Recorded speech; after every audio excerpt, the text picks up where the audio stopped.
வணக்கம். இலங்கை செய்திகளுடன் நான் ரோஷன். விரிவான செய்திகளுக்கு முன் தலைப்புச் செய்திகள். எதிர்வரும் ஜனவரி மாதம் உள்ளூராட்சி மன்ற தேர்தல் குறித்து அறிவிப்பு ஒன்றை வெளியிட உள்ளதாக தேர்தல்கள் ஆணைக்குழுவின் தலைவர் தெரிவிப்பு. பிரதமர் ஹரணி அமரசூரியவுக்கும் ஆசிய அபிவிருத்தி வங்கியின் இலங்கை வதிவிட தூதுக்குழுவின் பணிப்பாளருக்கும் இடையில் விசேட கலந்துரையாடல். புதிய அரசமைப்பு இயற்றப்படும் என்ற உறுதிமொழியிலிருந்து அரசாங்கம் எந்த விதத்திலும் பின்வாங்காது என பிரதியமைச்சர் நாமல் கருணாரத்ன சுட்டிக்காட்டு. முன்னாள் ஜனாதிபதிகளின் பாதுகாப்புக்காக நியமிக்கப்பட்ட முப்படையினர் இன்று முதல் அமலுக்கு வரும் வகையில் நீக்கம். தொடர்வது விரிவான செய்திகள். எதிர்வரும் ஜனவரி மாதம் முதல் வாரத்தில் உள்ளூராட்சி மன்ற தேர்தல்கள் குறித்த அறிவித்தல்கள் விடுக்கப்படும் என தேர்தல்கள் ஆணைக்குழுவின் தலைவர் மேயல் ரத்நாயக்க தெரிவித்துள்ளார். இந்த விடயம் தொடர்பாக அவர் மேலும் தெரிவிக்கையில், உள்ளூராட்சி மன்ற மற்றும் மாகாண சபை தேர்தல்களை நடத்துவதற்கு அரசாங்கம் கவனம் செலுத்தியுள்ளதாக வரவேற்கும் அதே நேரம் அரசியலமைப்பின் பிரகாரம் உரிய நேரத்தில் தேர்தலை நடத்த வேண்டிய பொறுப்பு எமக்கு வழங்கப்பட்டுள்ளது. கடந்த ஆண்டு மார்ச் மாதம் உள்ளூராட்சி மன்ற தேர்தலை நடத்த நடவடிக்கைகள் எடுக்கப்பட்டிருந்த நிலையில் நிதி மற்றும் இதர காரணிகளால் தேர்தலை நடத்த முடியாமல் போனது. எனினும் உள்ளூராட்சி மன்ற தேர்தலை வெகு விரைவில் நடத்துமாறு உயர்நீதிமன்றம் தீர்ப்பளித்துள்ளது. இந்த நிலையில் கல்வி பொதுத்தராதர உயர்தர பரீட்சைகள் நிறைவடைந்தவுடன் உள்ளூராட்சி மன்ற தேர்தல் குறித்து உறுதியான தீர்மானத்தை அறிவிப்பதாக ஏற்கனவே நாம் குறிப்பிட்டிருந்தோம். அதன்படி எதிர்வரும் ஜனவரி முதல் வாரத்தில் உள்ளூராட்சி மன்ற தேர்தல் குறித்து அறிவிப்போம் என்றும் தெரிவித்தார். இதேவேளை உள்ளூராட்சி மன்ற தேர்தலுக்கு புதிதாக வேட்பு மனுக்களை கோரும் வகையில் சட்டமூலத்தினை ஜனவரி மாதம் பாராளுமன்றத்திற்கு சமர்ப்பிப்பதாக குறிப்பிடப்பட்டுள்ளதுடன் குறித்த சட்டமூலம் நிறைவேற்றப்பட்டால் பிப்ரவரி மாதமளவில் உள்ளூராட்சி மன்ற தேர்தலுக்கான பணிகளை முன்னெடுக்க முடியும் என்றும் குறிப்பிட்டிருந்தார். பிரதமர் ஹரணி அமரசூரியவுக்கும் ஆசிய அபிவிருத்தி வங்கியின் இலங்கை வதிவிட தூதுக்குழுவின் இலங்கைக்கான பணிப்பாளருக்கும் இடையில் விசேட கலந்துரையாடல் ஒன்று இடம்பெற்றுள்ளது. இலங்கையின் அபிவிருத்தி செயல்முறையில் ஆசிய அபிவிருத்தி வங்கியின் முக்கிய பங்கு குறித்து மீண்டும் வலியுறுத்தப்பட்டதோடு இலங்கையின் தேசிய அபிவிருத்தி முன்னுரிமையாக புதிய கல்வி சீர்திருத்தங்கள் தொடர்பிலும் முக்கிய கவனம் செலுத்தப்பட்டது. இதன்போது பிரதமர் ஹரணி அமரசூரிய புதிய கல்வி சீர்திருத்தங்கள் வெற்றிகரமாக செயற்படுத்தப்படுவதை உறுதி செய்ய பாடசாலை கட்டமைப்பு, அதிபர் ஆசிரியர் பயிற்சி மற்றும் மதிப்பீட்டு பொறிமுறைகளை மேம்படுத்த வேண்டும் என்று வலியுறுத்தினார். அதே நேரம் அதிபர் ஆசிரியர் பயிற்சியை மேம்படுத்தல் உட்பட முன்னெடுக்கப்பட்டு வரும் திட்டங்களின் மூலம் கல்வித்துறையில் உள்ள சவால்களை தீர்ப்பதில் தங்களது பங்களிப்பு குறித்து ஆசிய அபிவிருத்தி வங்கியின் பிரதிநிதிகளும் சுட்டிக்காட்டியிருந்தனர்.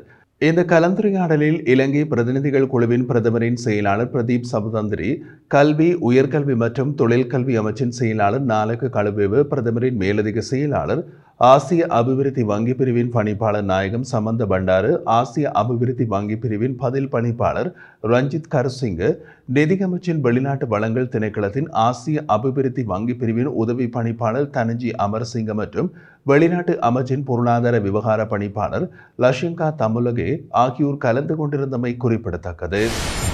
இலங்கையின் புதிய அரசமைப்பு இயற்றப்படும் என்ற உறுதிமொழியிலிருந்து அரசாங்கம் எந்த விதத்திலும் பின்வாங்காது என பிரதியமைச்சர் நாமல் கருணாரத்ன தெரிவித்தார். இது தொடர்பாக ஊடகங்களிடம் அவர் மேலும் கூறுகையில், நாட்டில் தற்போதுள்ள அரசமைப்புக்கு பதிலாக புதிய அரசமைப்பு கொண்டுவரப்படும் என்ற உறுதிமொழி மக்களுக்கு வழங்கப்பட்ட நிலையில் அதற்கு மக்கள் ஆணையம் கிடைக்கப்பெற்றுள்ளது. எனவே அந்த உறுதிமொழி நிச்சயம் நிறைவேற்றப்படும். நாட்டில் இதுவரை இயற்றப்பட்ட அரசியல் அமைப்பின் போது மக்களின் கருத்துக்கள் உள்வாங்கப்படவில்லை. எனினும் எம்மால் கொண்டுவரப்படும் அரசமைப்பு மக்களின் அனுமதி கிடைத்ததாக இருக்க வேண்டும். அதன்படியே புதிய அரசமைப்பு தொடர்பாக மக்களின் கருத்துக்கள் உள்வாங்கப்படும் என்றார். அதற்குரிய பணிகளுக்காகவே 3 வருடங்கள் என்று கால எல்லை குறிப்பிடப்பட்டிருக்கலாம். கடந்த கால யோசனைகளும் உள்வாங்கப்பட்டு எவ்வளவு முடியுமோ அவ்வளவு சீக்கிரம் இதனை செய்வதற்கு எதிர்பார்க்கின்றோம். சிலவேளை 3 வருடங்களுக்கு முன்னர் கூட அது சாத்தியப்படலாம் என்று தெரிவித்திருந்தார். முன்னாள் ஜனாதிபதிகளின் பாதுகாப்பிற்காக நியமிக்கப்பட்ட முப்படையினர் இன்று முதல் அமலுக்கு வரும் வகையில் நீக்குவதற்கு தீர்மானிக்கப்பட்டுள்ளதாக தெரிவிக்கப்படுகிறது. கடந்த வாரம் நடைபெற்ற நாடாளுமன்ற கூட்டத்தில் முன்னாள் ஜனாதிபதிகளின் பாதுகாப்பிற்காக நியமிக்கப்பட்டுள்ள முப்படையினரை நீக்கும் தீர்மானம் தொடர்பான பொது பாதுகாப்பு அமைச்சர் ஆனந்த் விஜயபால விளக்கியிருந்தார். இதன்படி இன்று முதல் போலீஸ் அதிகாரிகள் மாத்திரமே முன்னாள் ஜனாதிபதிகளின் பாதுகாப்பு பணிகளில் ஈடுபட உள்ளதோடு தற்போது பாதுகாப்பு பணியில் ஈடுபடுத்தப்பட்டுள்ள போலீசாரின் எண்ணிக்கையும் குறிக்கப்பட்டுள்ளது. இந்த நிலையில் முன்னாள் ஜனாதிபதிகளின் பாதுகாப்பிற்காக போதியளவு போலீசார் ஈடுபடுத்தப்பட்டுள்ளதாக தெரிவித்துள்ள அரசாங்கம், முன்னாள் ஜனாதிபதிகளின் பாதுகாப்பு 6 மாதங்களுக்கு ஒருமுறை மீளாய்வு செய்யப்படும் எனவும் அதற்கேற்ப பாதுகாப்பு ஏற்பாடுகள் பலப்படுத்தப்படும் என்றும் குறிப்பிட்டனர். மேலும் முப்படை வீரர்கள் நீக்கப்பட்ட போதிலும் முன்னாள் ஜனாதிபதிகளின் பாதுகாப்பில் எவ்வித பிரச்சனையும் ஏற்பட இடமளிக்கப்பட மாட்டாது என்றும் பாதுகாப்பு அமைச்சு குறிப்பிட்டுள்ளது.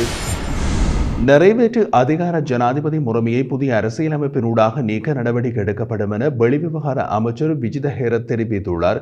கொழும்பு ஊடகம் ஒன்றுக்கு கருத்து வெளியிட்ட போது அவர் இதனை குறிப்பிட்டிருந்தார். நாங்கள் இனமற்ற மதவாதத்திற்கு எதிராக செயல்படுகின்றோம். நாம் அவ்வாறு செயற்படுவோம் என்று நம்பிக்கை மக்களுக்கும் உள்ளது. அதேவேளை நிறைவேற்று அதிகாரம் கொண்ட ஜனாதிபதி முறைமையை நீக்குவது தொடர்பாக நமது தேர்தல் அறிக்கைகளில் குறிப்பிட்டிருந்தோம்.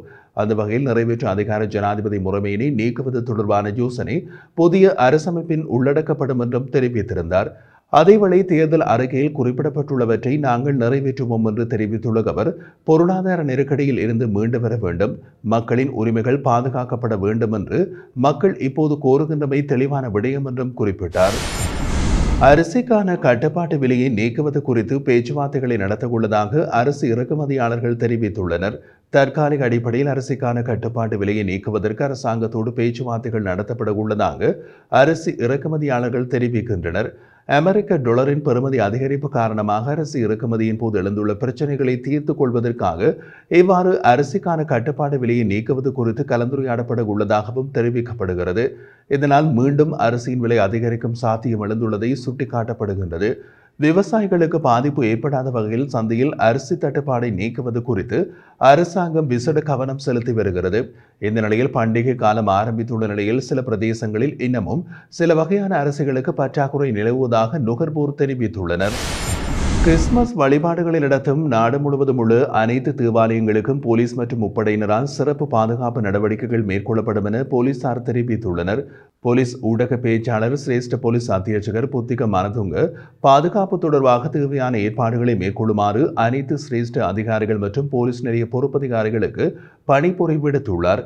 நாடு முழுவதும் உள்ள 2000க்கும் மேற்பட்ட தேவாலயங்களில் கிறிஸ்துமஸ் தினத்தன்று ஆராதனைகள் நடத்த திட்டமிடப்பட்டுள்ளதாக தெரிவிக்கப்பட்டுள்ள நிலையில் பாதுகாப்பு மற்றும் ஒழுங்கை பேணுவதற்காக மேல் மாகாணத்தில் மாத்திரம் 6500க்கும் அதிகமான உத்தியோகத்தர்கள் கடமையில் ஈடுபடுத்தப்பட்டுள்ளார்கள். அதே நேரம் உரிய பாதுகாப்பு நடவடிக்கைகளுக்காக போலீஸ் விசேட அதிரடி படையினரும் ஈடுபடுத்தப்பட உள்ளதாக தெரிவித்த பேச்சாளர், தேவைப்பட்டால் இராணுவத்திடமோ அல்லது ஏனைய பாதுகாப்பு படையினரின் உதவியினையோ போலீசார் நாடுவார்கள் என்றார். இதேவேளை பண்டிகை காலங்களில் கவனக்குறைவாக வாகனம் செலுத்தும் சாரதிகளை இலக்கு வைத்து விசேட நடவடிக்கைகள் மேற்கொள்ளப்படும் என்றும் போலீசார் தெரிவித்துள்ளனர். எதிர்வரும் கிறிஸ்துமஸ் மற்றும் புத்தாண்டு பண்டிகை காலங்களில் பொதுமக்களின் பாதுகாப்பை உறுதிப்படுத்தும் வகையிலேயே விரிவான பாதுகாப்பு வேலைத்திட்டம் ஒன்று திட்டமிடப்பட்டுள்ளதாகவும் போலீஸ் பேச்சாளர் தெரிவித்தார். 500க்கும் மேற்பட்ட காவல்துறை உத்தியோகத்தர்கள் சிவிலியன் உடை அணிந்து சமய தலங்கள் மற்றும் நெரிசலான பகுதிகளுக்கு அருகில் குற்றச்செயல்களை கண்காணிக்கவும் அடையாளம் காணவும் நிறுத்தப்படுவார்கள் என்றும் அவர் தெரிவித்துள்ளார்.